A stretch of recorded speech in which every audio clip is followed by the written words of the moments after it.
back to the class, everyone. A couple of days ago, we put together a video talking about all the best compositions for Galactic Legends and whether to use them on offense or defense.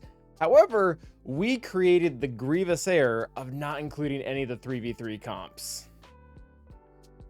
So let's get to that.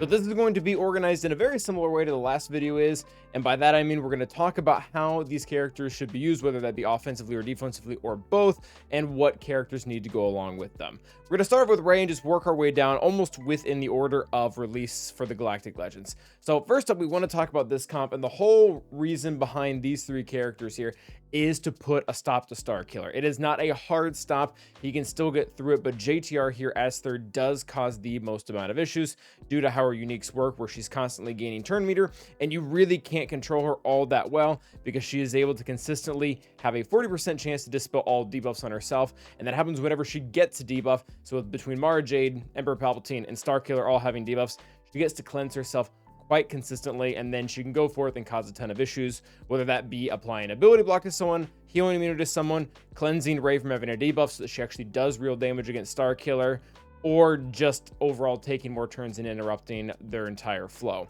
Ben and Rey are obviously the core units here. Ben assists a lot in slowing down several counters for Rey, including Sith Eternal as well as Jedi Master Luke, which both essentially fall dead just by him being there, regardless of who the third is. Now, I do want to take a minute to look at the comp with Hoda in the place of JTR. And the reason why is, if you're trying to defend against anything that isn't Starkiller, Hoda does kind of become the premium option, and it all is going to revolve around Master's Training, and this becomes a lot more effective in 3v3 than in 5v5 for really two reasons.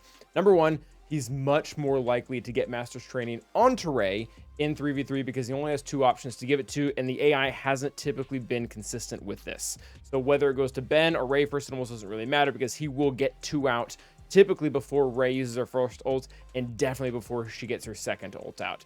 And in addition to that, Rey's ultimate is already doing a ton of damage in 3v3 because she would typically split the damage between 5 characters. She now only has to split it through 3. So when she's dealing all this true damage out of her ultimate with a 25% boost from Master's Training, it's going to hurt a lot and typically wipe out most teams. So this becomes a much more valuable option if you're trying to defend off against something like JMK, where JTR really isn't adding much because number one, there aren't really any debuffs, and even if there were, she wouldn't be able to gain turn meter in the first place. It can also be used on offense, typically going against the mirror because you have a lot of control with Hoda's heals, and again, just typically more offense to deal with.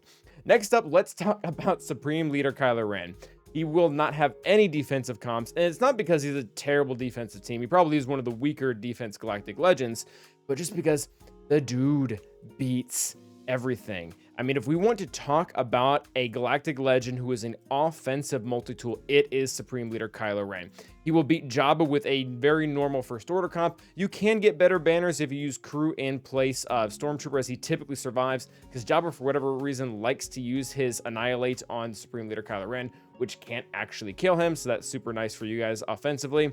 You can also beat Lord Vader quite easily. A lot of the times you don't even need First Order Stormtrooper here, as long as you are putting the tank tech on Supreme Leader Kylo Ren to make sure he can't get stuck with healing immunity from Lord Vader. You are going to be just fine. The only reason we talk about First Order Stormtrooper at all is because if the comp also has Thrawn in it, we typically want someone to eat the fracture, or at a very minimum to take a lot of the initial hits from Maul, so SLKR doesn't start off with that massive advantage or disadvantage. If you're wanting to take out JMK, Night Sisters are typically your best bet. I will say one thing here though.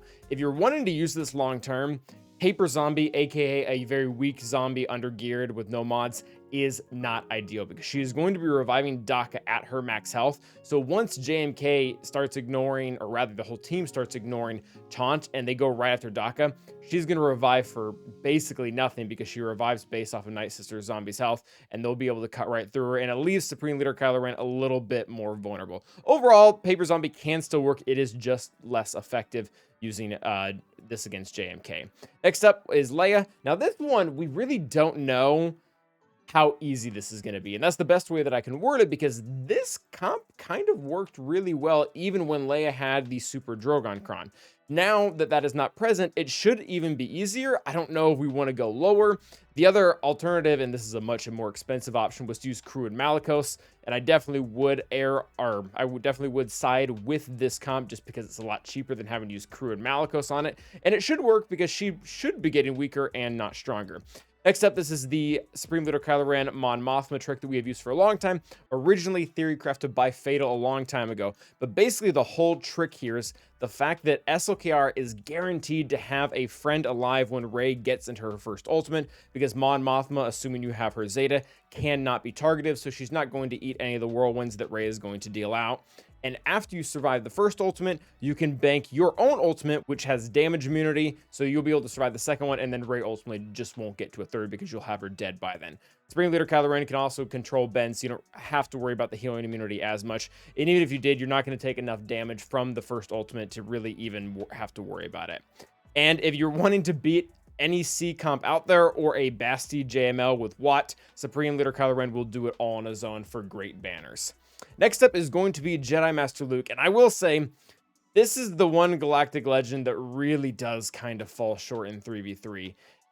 Pretty much everything that he wants to beat, he's now pretty bad at beating it. He will beat SLKR, but with his offensive viability, he typically almost never ends up on defense. And this specific comp does handle the typical Lord Vader teams really well because of Barris's consistent cleanse. The dots don't really stick, and then you do enough damage to eventually chew through all of Lord Vader's allies and himself.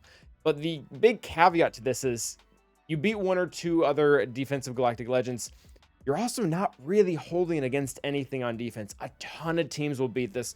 Most of the Galactic Legends can beat Jedi Master Luke.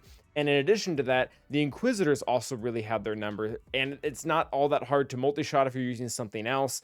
So yeah, Jedi Master Luke, unfortunately, I'm going to be using him on offense, but he's just not that great of a tool as far as things stand, which, to be fair, he's really great in a lot of other game modes, specifically 5v5, TW, as well as Conquest, with him being one of the only Galactic Legend tanks.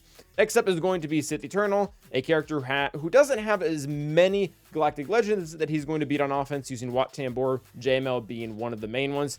But in addition to that, he is the solution to a lot of the other really strong defensive teams that are not Galactic Legends. We're looking at Siren Malicos, we're looking at Emperor Palpatine and Starkiller, we're looking at Malgus with whatever teammates that he wants to be with. This ultimately will be a great solution to a lot of them. You slap the tank tech onto Sith Eternal, and you're pretty much good to go. In addition to that, this is actually another counter to JMK if you want to swap in armor and GBA, very similar to the one we talked about with Supreme Leader Kylo Ren, except for his was using Night Sisters. But it's the same idea. You have one tank that can come back, be able to take a lot of the hits, and then armor will boost Sith Eternal. And once he can't be crit, he really just doesn't die, at least versus JMK.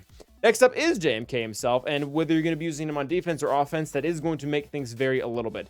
Defensively, we want to really stick with GK as the third, and the reason why is because in 5v5, the mirror is almost never a problem. The AI is so bad, they jump around between all 4 or 5 characters, never really pinning one down, and you can almost not lose the mirror. In 3v3, if you play some Mace on defense and someone comes in with an enemy JMK, they can immediately remove the taunt from Mace, kill your cat, and have a more guaranteed victory.